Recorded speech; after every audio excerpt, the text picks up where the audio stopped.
అంత ప్రేమ ఉంటే మరి నువ్వే నిరంతరం కొనసాగుతున్నా బతుకున్నప్పుడు ఎందుకు గద్దరన్నకు పద్మశ్రీ అవార్డు ఇస్తామని నువ్వు అంతకుముందు నీ కాంగ్రెస్ గవర్నమెంట్ ఉంది కదా, కేంద్రంలో కూడా నీ గవర్నమెంటే ఉంది కదా, మరి నువ్వెందుకు అప్పుడెందుకు ఆలోచించలేదు మీరు? అంటే ఇప్పుడెందుకు చనిపోయిన తప్పని బతుకున్నప్పుడన్నా మీరు ఎవరైనా రికమెండ్ చేశారా? ఆయన సరే దానికి ఏం ఆన్సర్ ఇచ్చినో తెలియదు, కానీ ఇప్పుడు పద్మశ్రీకి మేము పంపించినాం గద్దర్కు అవార్డు ఇవ్వలేదు నాకు విచిత్రం అనిపిస్తుంది. అసలు పంపమని చెప్పి ఏమన్నా గద్దర్ నీకు అప్లికేషన్ పెట్టినా, పేరు పరిశీలనలోకి తీసుకోమని చెప్పిరా? చాలామంది ఉన్నారు ఇవ్వాలనుకుంటే, వాస్తవంగా చాలామంది ఉన్నారు. నిజంగానే నీకు పద్మశ్రీలు తెలంగాణ వాళ్లకు వివక్ష ఉంది ఎవరు ఇస్తలేరు అనుకుంటే ఇంకా చాలామంది ఉన్నారు కదా. ఇప్పుడు గద్దర్ అన్నతో పాటుగా ఒక సామాజిక కోణాన్ని ఆవిష్కరించుకొని మాస్టర్జీ లాంటి వాళ్ళు ఉన్నారు కదా. మాస్టర్జీ కూడా ఎన్ని గొప్ప పాటలు రాశాడు. అందుకో దండాలు బాబా అంబేడ్కర్, అంబరాన ఉన్నట్టి చుక్కలు గలువంగో, ముందుగా నిన్ను దలసి పాటలు పాడేము, సీకటి మా బతుకుల్లో సూర్యుడు వడువంగో, అందుకో దండాలు. ఈ పాటను కూడా గద్దరన్న అనేక సందర్భాలలో పాడేవాడు, మాస్టర్జీ పాటను కూడా. కనీసం మన అవార్డుల కమిటీ కోటి ఇచ్చినావు. వాస్తవంగా పెద్ద ప్రజావాగ్యకారుడిలో మాస్టర్జీ కూడా ఒక ఐకాన్, ఒక చాలా పాటలు రాశాడు. ఇది ఒకటే కాదు, అసలు అద్భుతమైనటువంటి పాటలు ఎన్నో మాస్టర్జీ రాశాడు. మొన్న ఆయనకు మరి ఈ కోటి ఇచ్చినావు కదా, పోనీ గల్లనన్న నీకు గుర్తున్నాడా? పోనీ అట్లాంటి వాళ్ళని నువ్వు పరిగణలోకి తీసుకున్నావా? ఎవరు తీసుకున్నావు? నీకు భజన చేసే వాళ్ళలో గద్దరన్నం కలిపిండలా. నాకు బాధ అంటే బాధాకరమైన విషయం. అసలు గాళ్ళకు గద్దరన్నకు ఏమన్నా సమకాలికము, ఎవడో పనికిరానోళ్లకు 3 పేర్లు రాసిండు, వాళ్ళతోని గద్దర్ని పెట్టి పద్మశ్రీ అంటే వాళ్ళకు గద్దరన్నకు ఏం తేడా ఉంది నాకు చెప్పు. ఈయన పంపించిన పేర్లకు గద్దరన్న పేరుకు వాళ్ళకు వీళ్ళకు పద్మశ్రీలు ఇవ్వమని చెప్పినావు అంటే గద్దరన్న గంతేనా? వాళ్ళు వీళ్ళు సమానమేనా? నేను ఒకటి అడుగుతున్నా సూటిగా. అంటే మొన్న వాళ్ళకు అవార్డులు ఇచ్చినావు, మొన్న చేస్తూ ఉన్నావు అంటే నీకు అనుకూలమైనటువంటి వాళ్ళని ఇలా వివక్ష కనబడతా ఉన్నది కదా, వాళ్ళను పడితే బాగుంటుంది కాబట్టి అని అందులో గద్దరన్న పేరుతో పంపిస్తే అక్కడున్న పరిస్థితులు మీకు తెలిసినాయి కదా. గద్దరన్న రాజ్య హింసకు వ్యతిరేకంగా పాఠాలు రాసిండు కదా, రాజ్య వ్యతిరేకంగా పాఠాలు రాసిండు. మీకు గద్దరన్న పేరు మీద కూడా ఆ కేసు అట్లాగనే ఉంది కదా, వరవరావు గారు జైలునే ఉన్నారు, భీమా గౌరవం అక్కడ జరిగినటువంటి దానిలో కూడా ఉన్నాడు కదా గద్దరన్న. మరి నువ్వు ఎట్లా అనుకున్నావు? ఇప్పుడు ఏ గవర్నమెంట్ అయితావో గద్దర్ మీద ఏదైతే కేసు పెట్టిరో ఆ కేసు ఉండంగా నువ్వు పంపడంలో ఉన్నటువంటి నీ మతలాభం ఏంటి? నీకు ఇదంతా జరుగుతుందని తెలుసు అంటే గద్దరన్నకు అవార్డు ఇవ్వలేదు, నేను ఇది పంపినని చెప్పి ఒక లేని రకమైనటువంటి అంటే ఇప్పుడున్నటువంటి సిచ్యువేషన్, ఇలా ప్రజలందరూ కూడా ఎక్కడ పడితే అక్కడ ప్రభుత్వం ఇస్తున్నటువంటి ఏదీ లేదు, భరోసా లేవు, మన్ను లేదు, మశానం లేదు, ఆగమాగమైపోయి ఎక్కడికక్కడ అల్లకల్లోలమైతా ఉన్నది. నేను నిజంగా చెప్తున్నా, గద్దరన్న కనుక బతుకుంటే మళ్ళీ వాళ్ళ మీద పాటలు రాస్తాడు, వాళ్ళ వైపు నిలబడి పాడేటోడు గద్దరన్న. ఇలా అట్లాంటి సిచ్యువేషన్ నేను 100% చెప్తా ఉన్నా. దేన్నైతే పోగొట్టుకొని ఒక 10 సంవత్సరాలు ప్రజలు ఇప్పుడిప్పుడే కుదుటబడి సంతోషంగా ఉన్నారో ఆ 10 సంవత్సరాల జీవితాల వాళ్ళ సంతోషాన్ని ఒక్క సంవత్సరంలో ఆవిరి చేసి ఇలా మీరు చూడండి మళ్ళీ రైతు ఆత్మహత్యలు జరుగుతూ ఉన్నాయి. గద్దరన్న రాసింది కదా, మీరు ఒక్కడే చెప్తా ఉన్నా. నిజంగానే గద్దరన్న మీద ప్రేమ ఉంటే గద్దరన్న ఆశయం ఏంటండి? గద్దరన్న ఏమడిగిండు? దుక్కులు దున్నే రైతు చేతులకు బేడీలెందుకు రోరన్నా, మొక్కలు నాటే రైతు చేతులను జైల్లో పెట్టారో రన్నా, దుక్కులు దున్నే రైతు చేతులకు బేడీలు ఎందుకురా అని చెప్పేసి పాటపాడినటువంటి గద్దరన్నకు రాసినందుకు ఆ గద్దరన్నకు పద్మశ్రీ ఇవ్వమండి అంటావు. అది ఎందుకని అడిగినటువంటి లగ్చర్ లాంటి లమ్మడోళ్ళని తీసుకుపోయి బేడీలేసి జైల్లో పెడతావు. గిది చాలా గద్దరన్నకు అవార్డు. గిది కాకుండా చూడు, జొన్న సేలు అడిగినాయి, వరి సేలు అడిగినాయి, నీళ్ళు దాపే రైతేడాని, పత్తి సేను అడిగినాది, పానం పెట్టే రైతేడాని, అవి ఎక్కి ఏడుస్తున్నాయో ఎందుకో ఏమో గాని ఇలాగ ఏడుస్తున్నాయి కదా. దుఃఖాన్ని ఆపు చాలు. గద్దరన్నకు నువ్వు ఇచ్చే నీ పద్మశ్రీ కాదు పో, భారతరత్న ఇచ్చినంత గొప్ప విషయం పో. గద్దరన్న ఆశయం గిది కదా. వీడి గురించి ఆలోచించకుండా నువ్వు కేవలం నీ వ్యక్తిగతంగా గద్దరన్న పేరు మీద నేను సినిమా అవార్డు ఇస్తున్నా ఆయన బతుకుంటే నిజంగా ఆ గద్దరన్న అట్లాంటి పరిస్థితి ఉంటుందా? గద్దరన్న ఇలా ఆయన పేరు మీద నేను పద్మశ్రీకి నువ్వేవలే రికమెండ్ చేయడానికి అడిగిరా ఎవరన్నా పద్మశ్రీ? నువ్వు పెద్ద కొడితే నీ గవర్నమెంట్ లేదు. ఇప్పుడు నేను 100% చెప్తా ఉన్నాను. ఇలా మీరందరూ కూడా చూస్తున్నారు అవార్డుల పరిస్థితి ఏందనేది. నీకు ఎవరైతే అనుకూలంగా ఉంటావో వాళ్ళ పేరు మస్తుగా ఇలా పంపించిన కానీ మహా కళాకారులు బోర్డంత మంది సాహితీవేత్తలు ఉన్నారు. మేము ఆ మాటకు వస్తే మస్తుగా ఇప్పుడు మస్తు మంది పాడిన వాళ్ళు ఉన్నారు. నువ్వు అవార్డులు ఇచ్చినప్పుడే తెలిసిపోయింది. కేవలం గద్దర్ను మార్కెట్ చేసుకోవాలి, ఈయన ఇవ్వలేరుగా గద్దర్ను నేనే అది చేస్తున్నాను అటువంటి అది కల్పించడానికి కోసము గద్దర్ అన్నకు ఇవాళ నాకు నిజంగా బాధ అనిపిస్తూ ఉన్నది. గద్దర్ అన్న పాటకు కులం ఉంటుందా? గద్దర్ అన్న పాటకు మతం ఉంటుందా? గద్దర్ అన్న పోరాటానికి దేంతో పోలుస్తావు సమాజంలో? ఇలా అట్లాంటి ఒక అన్నను మెల్లగా ఒక వర్గం వైపు లాగేస్తున్నాడు. నాకు అది చాలా బాధ అనిపించినది. లేని అండగడతా ఉన్నాడు గద్దర్ పేరును. ఇలా ఆయన ఈ ముఖ్యమంత్రి గారు అనాలోచితమైనటువంటి నిర్ణయాన్ని. ఇలా ఏం జరుగుతుందండి గద్దర్ది? ఇలా గద్దర్ జయంతి ఉంటే ఎవరిని పిలుస్తున్నాడు? ఎవరిని పెట్టుకొని పిలుస్తున్నావు? గద్దర్ జయంతి అధికారికంగా నిర్వహిస్తామనంటే ఎస్ గద్దర్ అన్న ఆశయాన్ని పంచుకున్న వాళ్ళం మేమందరం. గద్దర్ అన్నతోని గజ్జగట్టి నడిచిన వాళ్ళం. గద్దర్ అన్నతోని విముక్తి పోరాటం ఆయనకున్న మాకన్నా ఎక్కువ నీకు తెలుసా గద్దర్ అన్న గురించి? ఇలా అట్లాంటి వాళ్ళను నువ్వు అధికారికంగా జయంతి నిర్వహిస్తే ఏ ఒక్కరన్నా నువ్వు ఆహ్వానించినవా? ఎటువైపు తీసుకెళ్తున్నావు గద్దర్ అన్న ఆశయాన్ని? గద్దర్ అన్న ఎటువైపు లాగిపోతా ఉన్నావు? ఏం చేద్దాం అనుకుంటున్నావు అసలు గద్దర్ అన్నను చివరికి? ఎలా నిజంగా చెప్తా ఉన్నా, గద్దర్ అన్న పాటలు కానీ గద్దర్ అన్న ఏం కోరుకున్నాడు గద్దర్ అన్న? ఇలా అడవి అంటుకుంటున్నదండి. అనేక మంది బిడ్డలు చచ్చిపోతూ ఉన్నారు, వందల వేలాది మంది చచ్చిపోతూ ఉన్నారు.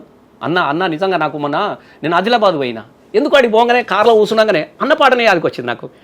అరే ఏంది అసలు ఈ అడవి తల్లికి దండాలో మా తల్లి అడవికి దండాలో మా అడవి సల్లాగుంటే అన్నానికి కొదువాలేదు, పంటాలింటికొస్తే పండుగ చేస్తామే, అడవి తల్లికి దండాలో మా తల్లి అడవికి దండాలో మా కొండల నుండి కోనల నుండి గోదారమ్మ పరుగులు చూడు, వంపులు తిరుగుతూ వయ్యారంగా పెనుగంగమ్మ ఉరుకలు చూడు, సెలిమెల సెగలు చూడు ఏటిలోని ఊట చూడు, ఓ జీవనదులతో కంచుముట్టేటి గొన్నన్నలా జీవ గడ్డర బాబు రేలా రేలా రేలా రేలా రేలా రేలా రే. ఇవాళ అట్లాంటి రేల పాటలు పాడినటువంటి ఆదిలాబాద్ జిల్లాలో మళ్ళీ విషజ్వరాలు అంటురోగాలతోని మళ్ళీ రైతులు మొన్న మేము పోతే అప్పును ఇస్తామన్నటువంటి 2 లక్షల రూపాయలు రుణమాఫీ కాకపోతే బ్యాంకులకు వెళ్ళి బ్యాంకులో కూర్చొని చెట్టుకు ఉరేసుకొని చచ్చిపోయిన దైనదీస్తూ చూసినాం. పొలాల గట్ల మీద చూసినప్పుడు గద్దరన్న మా పెరుగుల అన్నమే నీకు పురుగు మంది ఆయన దుఃఖాన్ని చూసినాం. కానీ బ్యాంకులకు వెళ్ళి మందు డబ్బా తీసుకొని నీవు ఇస్తానన్న 2 లక్షలు ఇవ్వకపోతివి, నేను చచ్చిపోతున్నానని చెప్పేసి చచ్చిపోయిండు. ఆదిలాబాద్ పోతే నిజంగా అగో గద్దరన్న ఏం కోరుకున్నాడు? అడవి తల్లి బతకాలి, అడవిలో ఉన్నటువంటి బిడ్డలు బతకాలి, వాళ్ళ జీవితాలు నిలబడాలని చెప్పేసి కొట్లాడిండు, పాటలు రాసిండు కదా. గది కదా గద్దరన్న ఆశయాన్ని. ఇవన్నీ తెలీదా ఇప్పుడున్నటువంటి పాలకులు కావచ్చు, లేకుంటే వాళ్ళతో పాటు ఉన్నటువంటి కళాకారులకు కావచ్చు, గద్దరన్న ఆశయం ఏంటి, గద్దరన్న దేనికోసం పోరాడిండు అనేది? ఒక్కటండి తెలుసు, కానీ ఇప్పుడున్న పరిస్థితి ఏం చేస్తున్నామనంటే గద్దరన్నను అనేక కోణాలలో అంటే బీఆర్ఎస్ పార్టీ కేసీఆర్ గారు గద్దరన్నను విస్మరించిండు, నేనేదో దగ్గరికి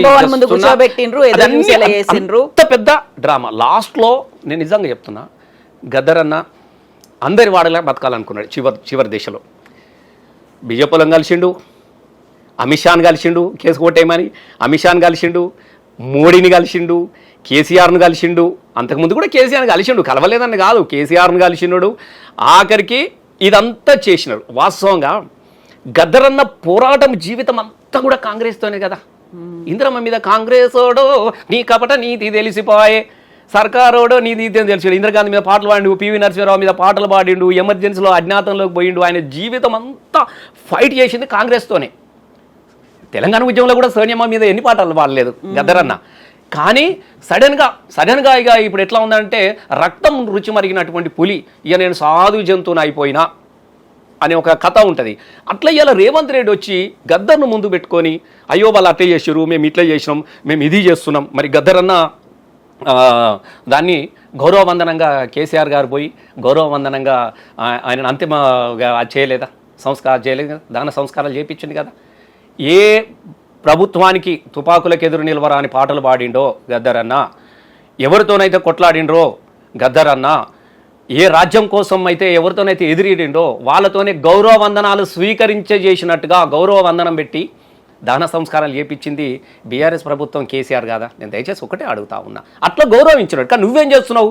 ఇవాళ ఆయనను మార్కెట్ చేస్తూ ఉన్నాడు. మార్కెట్ చేస్తూ ఉన్నాడు. గద్దరన్న సినిమా పేరు పెట్టడం ఎందుకే అవి పెట్టు, మెదక్ జిల్లాకు పెట్టు. నేను అడుగుతా ఉన్నా సూటిగా, నీ పద్మశ్రీ గిద్మశ్రీ ఏంది గద్దరన్నకు? పద్మశ్రీ ఏంది ఇచ్చి చాలా చిన్న అంశము. వీళ్ళ పేరు పెడితే వాళ్ళ పేరు పెడితే దీనిలో గద్దర్ కూడా ఇవ్వగలరు అంటే వాళ్ళు వీళ్ళంతా సమానమేనా? ఏమన్నా గద్దరన్నకు పద్మభూషణ్ అవార్డు ఇవ్వమని చెప్పేసి నువ్వేమన్నా రికమెండ్ చేసినావా? వీళ్ళతో కాకుండా నేను అడుగుతా ఉన్నా. ఆయనకన్నా ముందు ఆయనకన్నా బాగా చిన్నోళ్ళకు కూడా పద్మశ్రీ అవార్డులు చాలా మంది వచ్చినాయి. లెక్కలేని మంది, వాళ్ళ పేర్లు కూడా గంతమందికి వచ్చినాయి పద్మశ్రీ అవార్డులు. గతంలో కూడా ఎవరో ఈ నుంచి రాస్తారు, ఆడ ఫైర్ చేసుకుంటారు, తెచ్చుకుంటారు, అలా చాలా మంది. దయచేసి నేను పద్మశ్రీ వచ్చిన వాళ్ళని నేను అగౌరవపరచలేను, కానీ పద్మశ్రీ అనేది ఇవాళ రేపు ఏమన్నా చెప్పు, ఎవరు రికమెండ్ చేసుకుంటే పోతాయి. దానిలో ఏమున్నది, దానిలో పెద్ద అవార్డు అని గతంలో కూడా వచ్చినాయి, చూసినాం కదా మనం.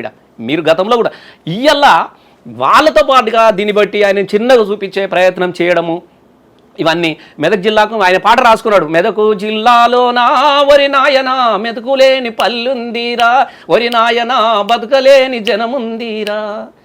నా మెదక్ జిల్లా బాగుపడాలి, నా తూప్రాన్కు నీళ్లు కావాలని చెప్పేసేసి, నీళ్లు రావాలి అని చెప్పేసేసి స్వయంగా గద్దరన్న కేసీఆర్ గారికి లెటర్ రాస్తే హరీష్ అన్న దగ్గర వెళ్ళి తూప్రాన్ కాడ లిఫ్ట్ పెట్టించి ఇలా వేలాది ఎకరాలకు నీళ్ళు ఇస్తున్నాడు. గద్దరన్న పోయి అక్కడ పూలు చల్లి వచ్చినాడు.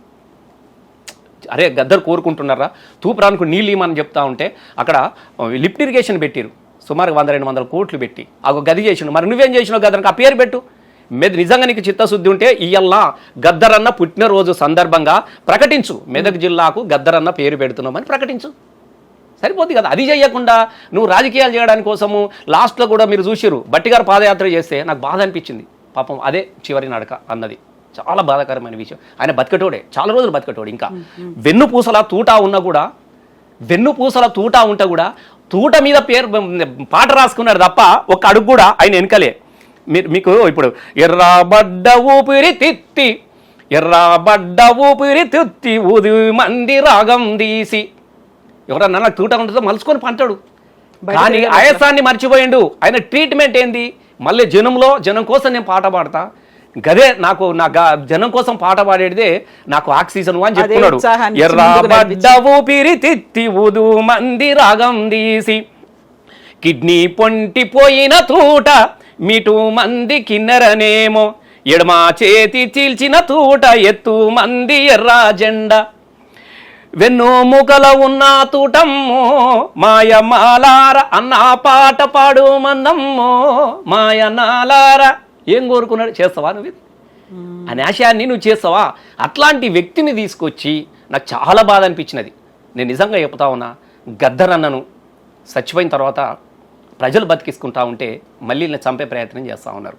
ఆయన ఏదైతే దేనికి వ్యతిరేకంగా తన జీవితాన్ని చేసుకున్నాడో దాన్ని దాన్ని చూపించుకొని, దీనిలో ఏమవుతుందంటే ఇటీవల జరుగుతున్నటువంటి మీరు పరిణామాలు అందరూ కూడా చూస్తూ ఉన్నారు. ఒకవైపు వర్గీకరణ, మాదిగలంతా ఇప్పుడు మందకృష్ణ అన్న కూడా ఇదొక రచ్చుండు పద్మశ్రీ, పర్లేదు ఆయన పోరాటానికి పద్మశ్రీ కూడా చిన్నదే, ఆయనకు పద్మభూషణ్ ఇచ్చిన కూడా తక్కువనే. ఎందుకంటే జీవితం అంతా మందకృష్ణ అన్న పట్టిండంటే ఎన్ని అవమానాలను ఎదుర్కొన్నా, ఎవరు ఎంబడి రాకపోయినా, ఎంతమంది కుట్ర చేసినా చివరి దాకా సుప్రీంకోర్టు దాకా తీర్పు దాకా తన ప్రయాణాన్ని కొనసాగించుండు.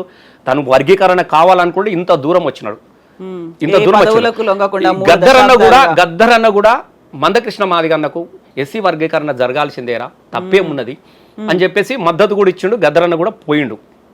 ఇలా అన్న కూడా వాస్తవంగా అట్లాంటి వ్యక్తిని తీసుకుపోయి ఎప్పుడు లేనిది ఇలా గద్దరన్న ఏ కులం వాడు అనే కాడికి వచ్చింది. అసలు నాకు చాలా బాధాకరమైన విషయం. ఇప్పుడు 100% చేస్తూ ఉన్నారండి, 100% అదే చేస్తూ ఉన్నారు. ఇలా బట్టి గారు కానీ వీళ్ళ అసలు చాలా బాధాకరమైన విషయం. ఇలా జయంతి రోజున కూడా ఎవరిని పిలుస్తావు? వాళ్ళనే పిలుస్తున్నాడు. అసలు గద్దరన్న విచిత్రం అనిపిస్తూ ఉన్నది, చాలా బాధ అనిపిస్తూ ఉన్నది. ఇవాళ మీరు ఆయన ఇన్విటేషన్ చూసిన కూడా బట్టి గారు తీసుకొని పోయి ఆయన పాదయాత్రకి ఏం సంబంధం అని చెప్పు. పాపం పెద్ద మనిషి నడిచి ఆయననేమో చిన్నపిల్ల మనస్తత్వం అండి గద్దరన్న. నేను నిజంగా చెప్తా ఉన్నా, మహానుభావుడు, గొప్పోడు, కుట్రలు కుతంత్రాలు ఉండవు, ఏమీ ఉండవు, నిజాయితీగాల్లోడు, నీతిగాల్లోడు. నాకు తెలిసి ప్రపంచ చరిత్రలో ఏ దురలవాటు లేనటువంటి ఏకైక వ్యక్తి గద్దరన్న. ఆయనను తీసుకొని పోయిండు. పాపం ఆయాసంగా నడుస్తున్నాడు. అప్పటికే శరీరం ఏమేదో తెలియదు. అక్కడి నుంచే కదా, అక్కడే కొంచెం ఆయాసం వస్తుందిరా అన్నాడు. బట్టిగారు పాదయాత్ర నుంచి తీసుకొచ్చారు. మళ్ళీ హాస్పిటల్ పోయినంటే తిరిగి రాలేదు. ఎవరు చంపేసారు? ఎవరు చంపారు? అటు రాహుల్ గాంధీని తీసుకొని పోయిర్రు, రాహుల్ గాంధీ ఎమ్మడి నడిపించారు. పాపం పెద్ద మనిషి, ఆయననేమో అందరితోని ఉండాలి అన్నటువంటి దాంతో చివరికి చిన్న ఈడి విషయమా ఆడికి తీసుకోరు చేరసామి యాదగిరి ఇవన్నీ చేయాల్సినవి అన్నీ చేసుకొచ్చారు గద్దర్ అన్నను. సరే అయినప్పటికీ కూడా ప్రజలు ఆయన ఏ పార్టీలకు దగ్గరికి పోయి మాట్లాడొచ్చినా ఏ దేవుని దగ్గర ఎవరు కూడా ఆయనను వేరే రకంగా చూడలేదు. ఆయన ఆశయం గొప్పది, ఆయన త్యాగం గొప్పది. జీవితంలో ఎన్నడూ కూడా సంవత్సరాలను అజ్ఞాతంలో గడిపి జీవితం కాబట్టి ఆయన ఆశయం కనబడ్డా తప్ప చిన్న ఎవరు పట్టించుకోలే. కానీ చివరి రోజుల్లో బతుకుండగానే చంపే ప్రయత్నం చేశారు ఇదే కాంగ్రెస్ వాళ్ళు గద్దర్ అన్నను. ఇలా నేను అందుకే అంటున్నా కదా, చంపిన వాడే సంతాప సభలు పెట్టినట్టుగా ఏదో మేము జయంతులు చేస్తున్నాం, ఉత్సవాలు చేస్తున్నాం, గద్దరన్న పేరిట అవార్డు ఇస్తున్నాము, గద్దరన్న బిడ్డకు సాంస్కృతిక సార చైర్మన్ చేసినాము, గద్దరు కొడుకు పుస్తకాల షాపులు పెట్టిస్తున్నాము. ఇగో ఇది కాదు కదా కోరుకున్నది. ఇప్పుడు కాంగ్రెస్ చేస్తున్నది ఒక పార్శ్వం అయితే బీజేపీ దానికి కౌంటర్లు ఇవ్వడాన్ని ఎట్లా చూస్తున్నారు? ఇప్పుడు బరాబర్ మేము ఇవ్వం, ఆయన బోల్డ్ అంతమంది బీజేపీ లీడర్లను చంపడంలో ప్రోద్బలం ఉంది, ఆయన వల్లే, ఆయన చేసిన ఎంకరేజ్మెంట్ వల్లే మా లీడర్లు చచ్చిపోయిన అనే మాట కేంద్ర మంత్రి బండి సంజయ్ అంటున్నారు. అదే రాజకీయం అంటారా దాన్ని కూడా? ఇప్పుడు బండి సంజయ్కు నేను ఎప్పుడు ఆయనను ఒక వ్యక్తిగా నేను చూడను. ఇప్పుడు నేనేమన్నా భారతదేశం యొక్క గొప్ప వాళ్ళ భారతదేశం నుంచి అందిస్తున్నటువంటి పురస్కారాల్లో ఇవి అత్యున్నతమైనవిగా ఇక్కడ ఇవన్నీ పోగా అత్యున్నతమైనది. బండి సంజయ్ మాట్లాడాల్సింది ఆ పద్ధతిలో కాదు. వాస్తవంగా గద్దర్ అది కోరుకోలే కూడా. నువ్వు ఇవ్వకపోవడం ఏందా? నువ్వు ఇవ్వకపోవడము వాస్తవంగా ఈయనను ఆ పేరు అక్కడికి పంపడంలోనే ఒకటి ఉన్నదనంటే సేమ్ వాళ్ళకు అనుకూలమైన పద్ధతి కూడా వాళ్ళకు కూడా ఉండే కదా బీజేపీలు గతంలో. ఇది 100%. ఇది పద్మలు అని ప్రతిభను గుర్తించి ఇచ్చేదానికన్నా కూడా ఎవరు మన వైపు అనుకూలంగా ఉన్నారు అనే చూసే దానిలో నుంచే చాలా అవార్డులు కూడా మనకి ఇటీవల మనకు వస్తూ ఉన్నాయి. ఇప్పుడు ఇక మనం మాట్లాడితే వేరేగా ఉంటుంది అన్నట్టు నేను మాట్లాడలేదు, కొంతమంది గతంలో కూడా వచ్చినాయి. కాబట్టి బండి సంజయ్ గారు అట్లా మాట్లాడాల్సినటువంటి ఉండాల్సిందైతే కాదు. కాకపోతే ఆయన చేసినటువంటి పోరాటం లేకుంటే బుల్లెట్ తోనే రాజ్యాధికారం వస్తుంది అని ఆయన అడవుల బాట పట్టేలా బోల్డ్ అంతమంది యువతని ఈయన పాటల ద్వారా ప్రేరేపించారు. ఆ తర్వాత వాళ్లే మళ్ళీ తుపాకుల్ని పట్టుకొని వచ్చి చంపారు అనే మాట. అలాంటి వాడికి ఇంకో రకంగా చెప్పాలంటే ఇంకో లీడర్ కూడా అన్నాడు, ఆయన తీవ్రవాది, ఎల్టీటీ తీవ్రవాది, నయం లాంటి వాడు, ఆయనకు మేము పద్మ అవార్డు ఇచ్చి సత్కరిస్తామా అనే ఒక మాట. ఒక మాట నయంకు గద్దర్ అన్నను అంటే మీరు నేను దయచేసి వేరే బీజేపీ లీడర్ అన్న మాట నేనేం చెప్తున్నా అదే పద్ధతిలో మరి గద్దర్ అన్నను వాళ్ళు కూడా అనేక సందర్భాలలో అలువుకున్నారు కదా. ఎస్, గద్దర్ అన్న ప్రజలు విముక్తి కోరుకున్నాడు. ఆయన ఎప్పుడు నేను ఇది కాదు నేను అది కాదు అని ఏమన్నా చెప్పినాడా? ఆయన ఏం అనలే కదా. మీరు కూడా మీ అవసరాల కోసం గద్దర్ అన్నను చిన్నజీఆర్ స్వామి మీద పాట పాడియలేదా? అన్ని చేయించుకున్నారు కదా.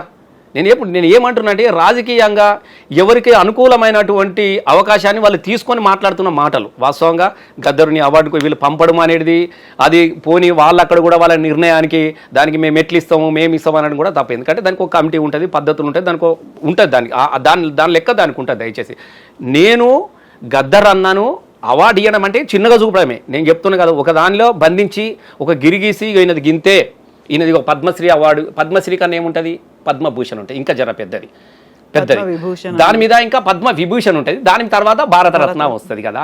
మరి ఇప్పుడు చిరంజీవికి పద్మభూషణ్ ఏదో ఇచ్చినట్టుగా, బాలకృష్ణకి ఏదో ఇచ్చినట్టున్నారు కదా, ఇంకా చాలా మందికి ఇచ్చారు. కాళోజీ కూడా పద్మ విభూషణ్ ఇచ్చారు డైరెక్టే, పద్మశ్రీ ఇవ్వకుండా కాళోజీ గారికి డైరెక్ట్ పద్మ విభూషణ్ వచ్చింది. ఇంకా అంతకన్నా పెద్ద గొప్ప పురస్కారం ఉంటుంది. మరి గద్దర్ అన్నను వేడ చూస్తారు, గద్దర్ అన్నను దేనికి కులమానంగా చూస్తారు అంటున్నా. గద్దర్ కన్నా రాసినటువంటి సాహిత్యకారులకు ఇచ్చే అవార్డులలో గద్దర్ అన్న ఒకే పంత సామాజికమైనటువంటి అనేక పాటలు కూడా రాశారు కదా గద్దర్ అన్న. ఇప్పుడు ఆడపిల్లల మీద ఎంత అద్భుతంగా రాసిన చెప్పు. నిండు ఆ మాసానాడు ఓ లచ్చా గుమ్మాడి ఆడపిల్ల ఉట్టినాదే ఓ లచ్చా గుమ్మాడి అత్తా తొంగి చూడాలేదు ఓ లచ్చా గుమ్మాడి మొగడు ముద్దాడ రాలే ఓ లచ్చా గుమ్మాడి బట్టాలల్లా చుట్టుకొని ఓ లచ్చా గుమ్మాడి బాయిలా వాడేయ్యబోతే ఓ లచ్చా గుమ్మాడి గంగమ్మ కొంగు జాపి ఓ లచ్చా బిడ్డదానమీయ. అసలు ఇంతకన్నా గొప్ప సాహిత్యం ఏముంటుంది? దీనిలో తుపాకులు ఉన్నాయా, చూటాలు ఉన్నాయా, ఏమున్నాయి చెప్పండి? సాహిత్యపరంగా తీసుకుంటే అనేకం ఉన్నాయి, 100 years. కానీ ఎప్పుడు కూడా దేనికో ఆశపడి అవార్డుల కోసమో దీనికోసమో ఆరాటపడి తనను పాటను మలుచుకోలేదు. ఎస్, ఆయనే గద్దర్ అన్న గద్దరే.